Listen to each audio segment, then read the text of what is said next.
Fala pessoal, tudo certinho? Vamos começar mais um vídeo do nosso canal da série Medieval Dynasty. A ideia aqui é continuar com a história do Negust. No episódio passado, o Sambor falou de uma pessoa que se chama Volrad, que também foi membro do grupo do tio Jordan. E agora nós temos que ir falar com ele. Certeza que ele vai contar mais uma parte da história e também vai dar pra gente mais algumas missões. Ele vive em um vilarejo que se chama Tutki, e é pra lá que estamos indo. Bom, a gente vai se aproximando aqui de uma dessas carrocinhas, né? Opa, tem aqui um tecido de lã. Cara, é muito bom encontrar isso pela estrada porque sempre tem loot pra gente poder pegar, né? Vamos cruzar a ponte e o vilarejo que a gente quer chegar vai estar para o nosso lado esquerdo. Ó, de acordo com o nosso minimapa, ó, 166 metros.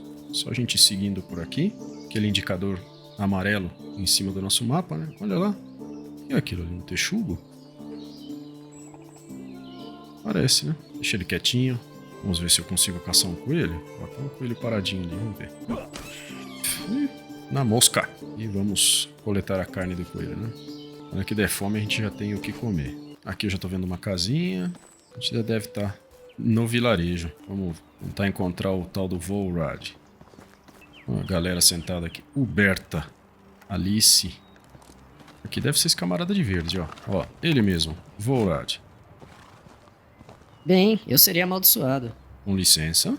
Um é brilhante, o outro escuro, ambos cheios de faísca. Você deve ser o Hacimer. Bem, na verdade é Esqueça. Como você sabe meu nome? Eu conheci seu tio, Jordan. Além disso, sempre fui bom com nomes, Ranigast. O que você está fazendo aqui? Eu nunca pensei que veria você em carne e osso. O Sambor mandou eu vir até você. Ele me pediu para entregar este pacote. Oh, meu doce garoto. Eu jogarei isso fora imediatamente se fosse você. O quê? Por quê? Bem, levando em conta que conheço esse cara há mais de 20 anos e posso sentir o cheiro desse pacote daqui, eu posso garantir que isso contém suas fezes. Outro cara maluco, não consegue nem acertar o nome do Hazimir. Chamou ele de Ranigast, Rampampam. Enfim, vamos seguir com a atualização da história. O pacote que a gente trouxe, na verdade, era uma pegadinha. Estava cheio de fezes do próprio Sambor. O Volrad comenta então que ele sempre esteve pregando peças no bando e que ele disse que se chamava Fantasmas Ameaçadores. Cada um que a gente conversa dá um nome diferente. Impressionante esses caras. Continuando, descobrimos que nosso tio era o Castelão antes do Negust. E claro que para continuar contando histórias sobre o meu tio, esse cara pede um favor pra gente. Ele quer construir um labirinto para os lobos não atacarem a vila. Para isso ele precisa de 1000 toras. Vai demorar uma eternidade para terminar isso. E enquanto a gente conversava, a nossa moradora ficou sem comida, sem água e sem lenha. Dá uma olhada nos indicadores que apareceram. Se a gente não atende essas necessidades dos moradores, o humor deles diminui e eles podem deixar a nossa vila. Então, eu vou voltar para nossa casa para deixar tudo isso em ordem e depois eu volto para cá para cumprir essa missão. Fechado?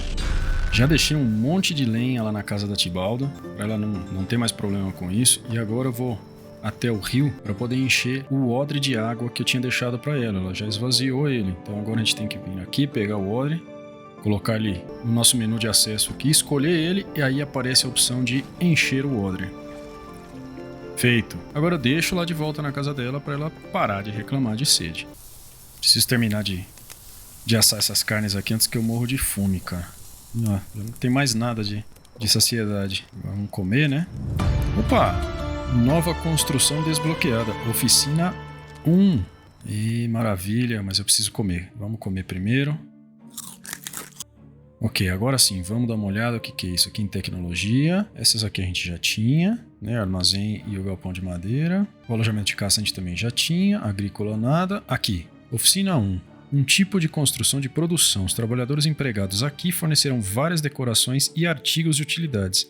Tem a bancada de trabalho dentro. Então é uma construção que vai permitir a gente construir coisas para usar, para vender. Ó, o balde, por exemplo, olha só, o tipo de ferramenta feita na bancada de trabalho da oficina pode ser usada para coletar água de lagos, rios e do poço ou leite de vacas e cabras. Um custo de 100 aqui para desbloquear ele. Cara, isso aqui parece ser uma boa opção, viu? Eu acho que eu vou... Quer saber? Eu vou construir isso daí, viu? Menu de construções, produção, oficina 1. Vamos ajeitar um lugar legal para ele aqui. Aqui vai ficar bom. Pronto. Agora vamos começar a martelar. Quase terminando. Essa é a última cobertura que falta. E a gente já vai poder ver o que a gente consegue fazer. Opa! Terminado. Vamos Acender aqui a tocha, né? Acender a luz. A bancada de trabalho, baú. Vamos ver o que a gente pode fazer nessa bancada de trabalho. Tocha simples. Ok, isso a gente já podia fazer. Uma tocha. Deve ser mais poderosa do que a simples. O que mais? Cestas. Aqui tá o balde. Olha lá, a gente precisa comprar o esquema por 100 moedas. Se a gente quiser poder fabricar o balde. Pronto, comprado. Então vamos fabricar um balde. Eu tô ansioso para ver isso aqui. Balde, a gente precisa de uma tábua. E... tá feito. Ficou pronto.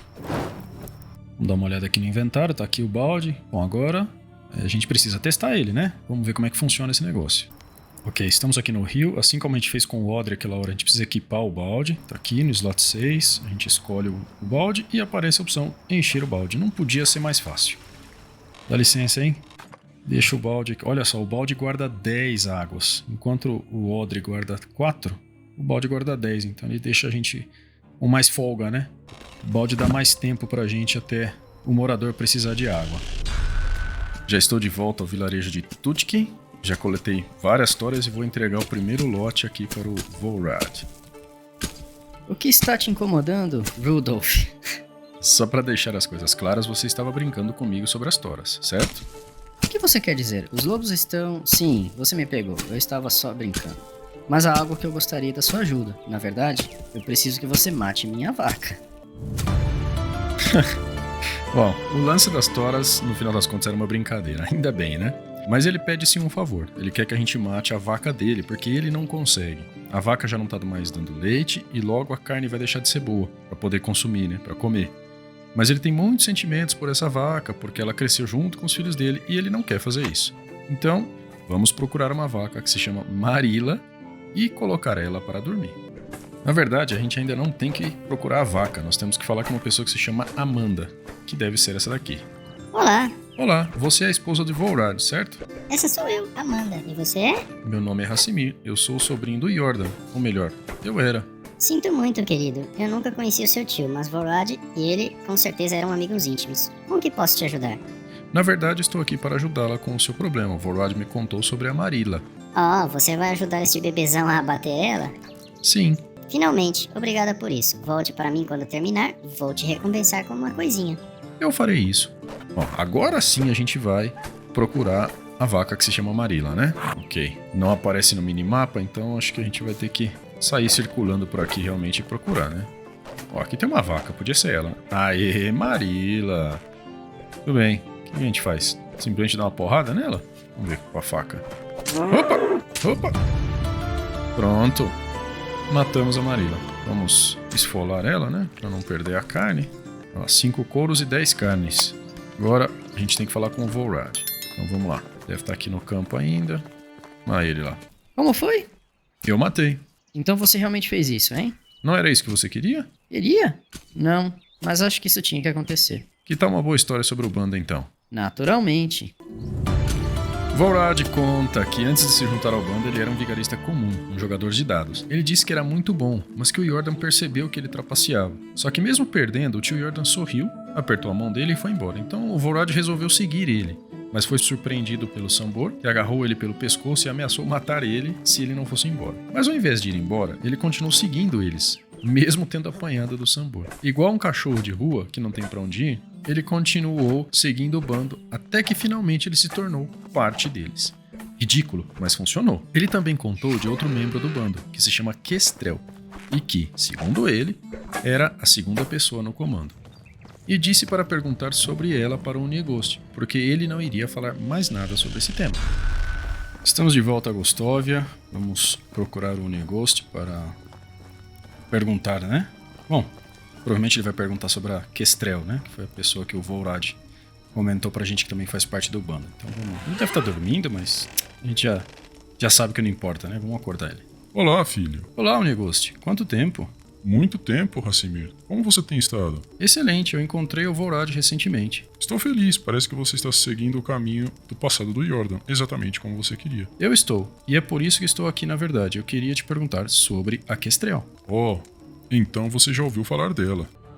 Uau, que história mais longa e mais maluca. Mas antes de fazer o resumo, deixa eu tentar entender o que aconteceu aqui. Ah, tô ligado. Teve a virada de estação, por isso que magicamente a gente apareceu na nossa casa, sem fome, sem sede e com a energia completamente restaurada. Olha só, a gente está no inverno. Cara, olha como ficaram bonitas as paisagens. Cara, que legal isso. Muito bom. Bom, enquanto eu vou conversando com a Tibalda, eu vou aproveitar para fazer o resumo. Vamos lá. O negócio ficou bastante desconfortável com a pergunta sobre a Kestrel, mas ele acaba contando como eles conheceram ela. Eles tinham fracassado em uma missão e precisavam de cavalos. Encontraram um estábulo, pegaram 3 e deixaram dinheiro para poder pagar por eles. No entanto, quando eles estavam saindo, um apito soou e fez os 3 cavalos pararem. Acontece que a dona desses cavalos era a Kestrel. Bom, eles acabam contando para ela sobre a missão do grupo e como eles agiam e acabaram convencendo ela a se juntar a eles. O Jordan acaba criando um relacionamento amoroso com ela e, de acordo com o Negostia, para o Jordan era só um jogo. Isso logo deixou ele entediado, ele perdeu o carinho por ela, né? E ele começou a flertar e sair com outras mulheres, mesmo continuando com ela. O Negostia conta também que ele era apaixonado pela Kestrel desde o primeiro momento quando ele conheceu ela, mas como ele era muito tímido, ele nunca tinha tido coragem de tentar alguma coisa com ela, principalmente porque o Jordan acabou criando o relacionamento primeiro. Bom, isso até que o Jordan começou a trair a Kestrel. Aí, acho que ele avançou, né? Ele acabou tomando alguma atitude e eles acabaram tendo um caso entre eles, criando assim um trio muito estranho, porque ele tinha que esconder dela todas as sujeiras do Jordan e ela, apesar de estar com o Negostia, não conseguia deixar de amar também o Jordan. Vamos complicar um pouquinho mais a história, beleza? A Kestrel acabou engravidando e o Negostia ficou muito mal, porque ele não sabia quem era o pai de verdade. E assim como as coisas estavam avançando, mesmo que o filho fosse dele, no final das contas ele não passaria de um tio para a criança. Para piorar tudo isso, a criança nasceu morta. E isso foi um golpe muito forte para os 3, tanto que terminou o relacionamento entre eles, ou melhor,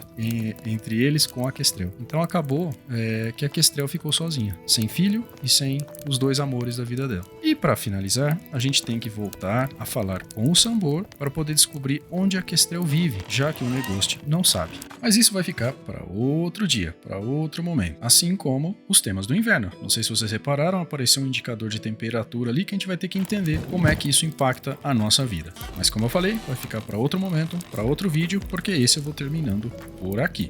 Se vocês gostaram, deixa um like, comenta aí embaixo, sugestões, críticas, fique à vontade. Não se esqueçam de se inscrever no canal. Obrigado por terem ficado comigo até agora. Até o próximo vídeo e tchau!